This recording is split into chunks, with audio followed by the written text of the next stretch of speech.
Ó, tem gente que abre sua conta lá, toda bonitona lá, todo dia e vê lá pingando dividendo e fala assim, putz, tô bem pra caramba, ó, tá pingando dividendo aqui todo mês. Mas tem algo que ninguém te conta e é pouco falado aí na internet sobre o lado oculto aí da bola de neve. Todo mundo fala que é preciso ter esse efeito bola de neve aí com os dividendos para te ajudar a chegar ali na sua liberdade financeira mais rápido, mas ninguém fala para você quando emperra essa bola de neve, o que você tem que fazer? Ou melhor, o que você tem que fazer para evitar que a bola de neve ali fique só rolando de um lado para o outro, mas ela para de crescer. Foi pensando nisso que hoje eu decidi trazer o segredo aí dos investidores de fundo imobiliário. O que a galera faz para de fato ter uma bola de neve ali crescente no longo prazo e não uma bola de neve que só fica sambando de um lado para o outro. E o pior, tem bola de neve aí que fica derretendo aí, hein, galera? O cara acha que tá bombando aí com seus dividendos. E eu mesmo, galera, no começo eu tava lutando para entender por que a minha renda passiva não crescia. Continuavam os valores praticamente iguais todos os meses, aquele valorzinho que mudava bem pouquinho. E aí eu fui perceber que o problema não estava no valor dos aportes, não é porque eu estava deixando de aportar mais ou menos do que eu deveria, ou estava fazendo aportes que não eram constantes.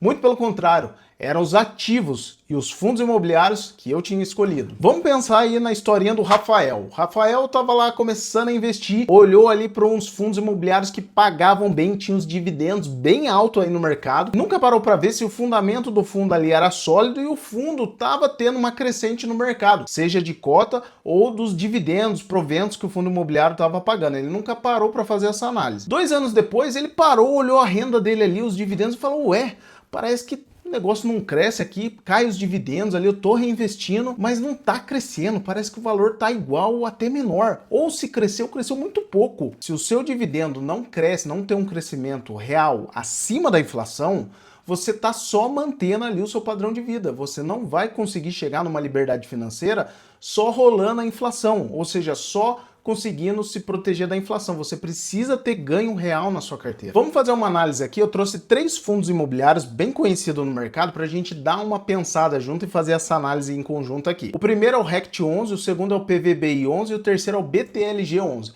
Apesar de serem fundos imobiliários de tijolos, eles têm uma subclasse diferente, porque ali o RECT ele é mais para híbrido, o PVBI é mais voltado em lajes corporativas e o BTLG é focado em galpões. Mas tudo bem, a ideia mesma vai funcionar para quando você quiser fazer análise para subclasses semelhantes. Então, fica ligado aqui para você aprender esse comparativo e o que eu vou estar trazendo aqui de insight desses 3 fundos imobiliários. Galera, vamos então fechar o nosso raciocínio aqui do porquê que eu trouxe esses 3 fundos imobiliários e eu vou falar um pouquinho de cada um deles para vocês entenderem melhor do raciocínio desse vídeo. Por que a bola de neve aí, dependendo da escolha aí que você faz no mercado, ela acaba não crescendo, só rolando para um lado, ou ela acaba derretendo e diminuindo, e tem bola de neve que aí de fato aí tem um crescimento de patrimônio real, ou seja, acima da inflação. Vamos pegar como exemplo aqui, galera, o RECT11, tá? O RECT11, pessoal, ele era um fundo imobiliário que atraía muitos investidores há uns anos atrás, porque na época ele tinha um dividend yield ali acima da casa dos 13%. E isso para a época era algo muito fora da curva ali. Vamos pensar que há 5 anos atrás a gente não tinha a Selic nas alturas como está hoje, na casa de 2 dígitos.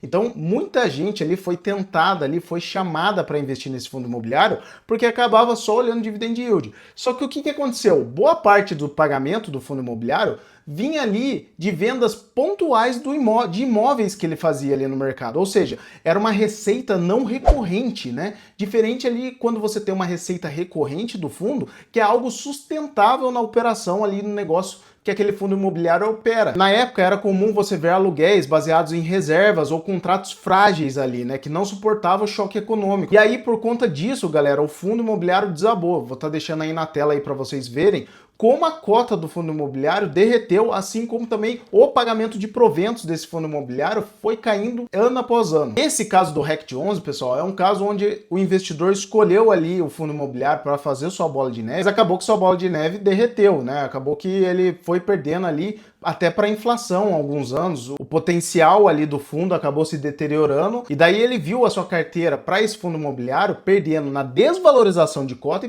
e perdendo também no potencial e no ganho de dividend yield, ou seja, ele teve uma perda dupla ali no mercado. O outro fundo imobiliário que eu trago, e aí é o cara ali empurrando a bola de neve ali sem conseguir fazer ela crescer de jeito nenhum, é o PVBI11, galera. Apesar desse fundo imobiliário ter imóveis de lajes corporativas AAA no mercado, né, que são em regiões nobres, né, contratos estáveis estáveis e uma gestão bem conservadora, ele é um fundo imobiliário que sempre manteve ali o seu rendimento médio mensal de 0,50, basicamente, e assim, as rendas eram super previsíveis. Eu vou estar colocando aí na tela para vocês verem como a variação de cota nos últimos 10 anos praticamente não se alterou, assim como o dividendo. Então, o que aconteceu? A gestão do fundo imobiliário, ela acabou não fazendo nenhuma renovação de ativos, nenhuma grande aquisição ali para o fundo imobiliário, que chegou a mudar o ponteiro ali do fundo imobiliário, o ponteiro financeiro ali dos indicadores do fundo. Teve pressão por juros altos também na época, sofreu na época ali da pandemia também, que foi algo também pontual, mas acabou sofrendo o fechamento ali dos escritórios na época da pandemia. Ou seja, é uma cota e proventos estáveis que lateralizou ali durante os anos. Então, esse daqui é um fundo conservador que preserva o poder de compra, mas não incentiva a crescer. E o terceiro caso, que aí sim a gente tem um modelo de gestão aqui onde o fundo imobiliário teve uma valorização de cota e também a gente pode ver aí na tela aí, ó, a crescente dos dividendos ao longo dos anos para esse fundo imobiliário, que foi o BTLG11. Ele tem uma gestão super ativa ali, em foco em galpões logísticos classe A+, né, com um contrato atípico de grandes empresas no mercado, e a vacância dele sempre foi bem baixa, né? A principal estratégia do fundo foi a reciclagem de ativos, ou seja, o que ele fazia, Danilo? Ele vendia galpões maduros e acabava reinvestindo em novos, com maiores possibilidades de ganho, ali, aumentando seu cap rate. Só para vocês terem ideia, em 2024, esse fundo imobiliário comprou mais de 10 galpões logísticos, ou seja, aumentando em muito ali a sua renda, a sua capacidade de geração de lucro, que é o FFO Yield ali, que é a geração de caixa do fundo, aumentou bastante com essas novas aquisições que ele fez pelo mercado. Então, pessoal, o que eu trago de lição aqui como exemplo desses 3 fundos imobiliários? Basicamente, você tem que saber fazer boas escolhas, senão você vai acabar perdendo dinheiro, não, os seus dividendos vão estar caindo e você também vai se manter estável só se protegendo da inflação, mas você não vai ter ganhos reais. É fazendo boas escolhas no mercado com ativos que fazem uma boa gestão que você vai conseguir ter aquele ganho real da inflação. Beleza, Danilão, então o que eu preciso estar atento ali nos fundos imobiliários quando eu for fazer o meu investimento? O que eu preciso estar de olho ali no momento de decidir a compra ou não? Qual o diferencial de um fundo imobiliário que vai me trazer ganhos acima da inflação? Eu trouxe aqui para vocês alguns tópicos aqui que eu acho que faz a diferença ali para cada fundo imobiliário. O primeiro de todos é ter uma gestão ativa, que é fundos que buscam crescimento, não só manutenção. Ou seja, muita gente fala aí de gestão ativa, mas não é só ali o gestor que fica gerando um relatório, manda fato relevante, gera ali o relatório gerencial em tempo. Não, gestão ativa é aquele cara que está sempre buscando melhorar o portfólio do fundo, fazer realocações corretas, mudar as regiões. Às vezes uma região ali está em decadência e outra está surgindo com uma nova oportunidade. É o cara que tem essa visão do mercado. Ou seja, galera, você está comprando e contratando o gestor do fundo porque é ele que tem essa visão do mercado, não você. Você não está inserido ali no ramo logístico para saber se aquele galpão é bom, se o outro não é. É o cara ali, é a gestão do fundo que você paga ali na taxa de administração que tem esse know-how para tomar essas decisões ou não. Outra coisa que precisa ter, pipeline de ativos, ou seja, portfólio diversificado em expansão. Não adianta ter ali só um portfólio bem maduro ali no mercado, que aquilo ali, galera, só vai servir para ser algo estável ali, algo que vai te proteger ali dos contratos, que os contratos vão atualizando conforme a inflação, vai te ajudar a proteger contra a inflação e não ter um crescimento real. A qualidade dos contratos também precisa ser importante, né? Ter uma segurança e previsibilidade, né? E ter um reinvestimento constante, que daí tá ligado à gestão ativa, que é ter aquele caixa que gira e não que fica estacionado ali só distribuindo dividendo. Não, tem um caixa ali que gira, faz subscrição, capta mais no mercado para fazer boas escolhas. É isso que constrói, galera, a liberdade financeira, não é o dividendo de hoje.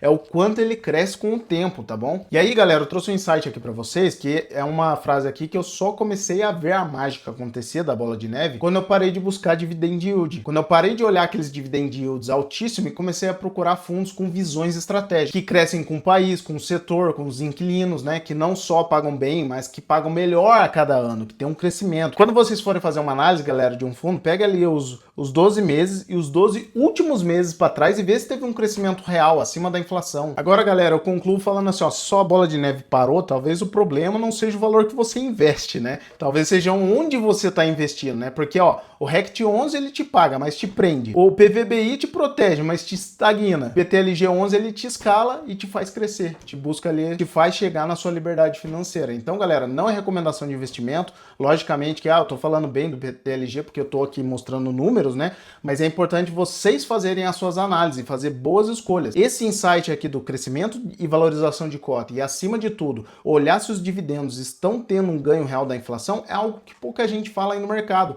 A galera só olha ali se o dividendo está estável, se não tem queda, mas não, você tem que ver se o fundo imobiliário está crescendo, se ele está fazendo uma boa gestão. Então, galera, comenta aqui embaixo se você já parou para pensar nesse ponto que eu trouxe aqui para vocês, que é importante você ter dividendos, mas dividendos que são ganhos reais versus a inflação. E comenta aqui também se você quer que eu traga um vídeo de como fazer uma boa realocação e reinvestimento dos seus dividendos na carteira. Tem muita gente que acha que é só, caiu o dividendo aqui do BTLG que eu tenho na carteira, eu vou reinvestir nele. Existe uma estratégia por trás ali do reinvestimento dos seus dividendos na sua carteira. Então, comenta aqui embaixo, se engajar bem, eu trago esse vídeo aí nas próximas semanas. E eu já convido você a seguir o canal se você ficou até aqui, gostou do conteúdo do vídeo, se inscreve aí, ativa o sininho para não perder nenhum outro conteúdo que vai estar saindo e dá um joinha aí que me ajuda bastante aí também, galera. Muito obrigado se você ficou até aqui e até a próxima. Valeu!